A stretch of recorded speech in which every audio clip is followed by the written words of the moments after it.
Peace be with you. We're back with another episode of Anglican FAQ, a ministry of Holy Cross Cathedral in Loganville, Georgia. Today's question, which I have right here, is why do we have bishops and other Protestants don't? This is a great question. The basic answer to this question is that this is a difference of polity. This is a difference of church government, the way the church is ordered. That's a simple answer, but I want to elaborate on that a little bit more to help you understand why we do this and why this is part of the Anglican Church. So let's start with the Reformation in England and beyond. At the Reformation in England in the 16th century, the Anglican Church, the church in England, retained bishops as part of its polity. This can be seen in opposition to or in difference to groups like the Baptists, who had no oversight at all from bishops, and then a group that emerged from within the Anglican Church, the Presbyterians. Presbyterian churches have, just as you hear in the name, Presbyterian government. So there's no bishop who's over presbyters, but rather the church government is presbyterial. Now, why did the Anglican Church do this? Why did the Anglican Church retain bishops? Well, the answer is because this is how the church has been governed ever since Christ established the new covenant. So the form of government under bishops is called episcopal government. That's where the Episcopal Church's name came from. This is also called the threefold order of ministry. Under bishop, priest, or presbyter or elder, those are synonymous, and then lastly, deacon. Again, this has been part of the church's ordering ever since the time of the apostles. This also plays into something called apostolic succession, where you have one bishop being handed off to the next bishop, and so on and so forth, all the way back to the apostles. Another thing to mention here is that we see apostolic succession, we see the threefold order of ministry emerging really, really early. So if you look at the writings of, for example, Ignatius of Antioch, who wrote right at the beginning of the 2nd century. So think about that. This is right after the close of the apostolic era.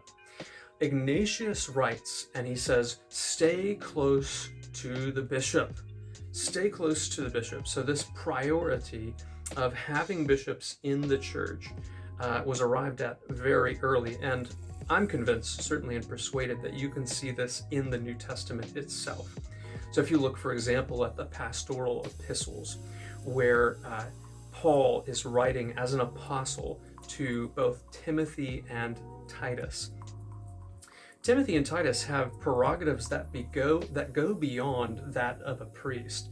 They're exercising the ministry of a bishop or a proto-bishop, you could put it that way.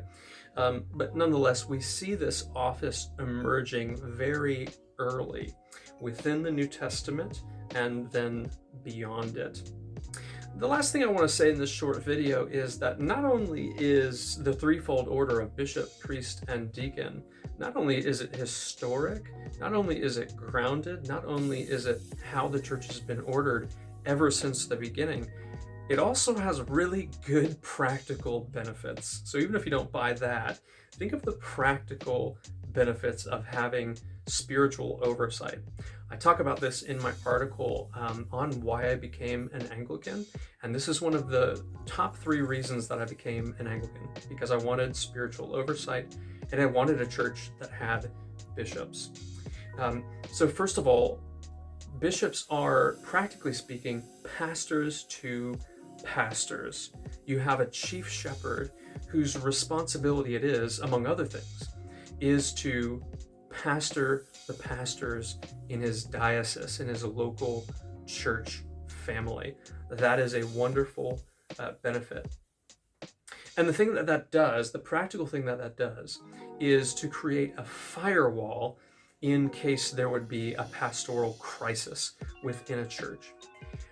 Many of us have heard of, for instance, what happened at Mars Hill Church, and how when things went bad with the senior pastor, things went bad with the church very, very quickly. In fact, I think that church closed in something like a week after there was problems and all the rest. Well, in the Anglican Church, that tends not to happen, because if a rector goes bad, if a senior pastor goes bad, you have the bishop behind him to step in and say, okay, we've got a problem here. We need to get, I need to step in as oversight, and I need to get an interim priest in who can help sustain the life of this congregation so that it doesn't fall and the work of the Lord can continue in that way. So why bishops? Well, for all the reasons above. We thank God that we are in a church that has bishops and continues the historic old threefold order in our church.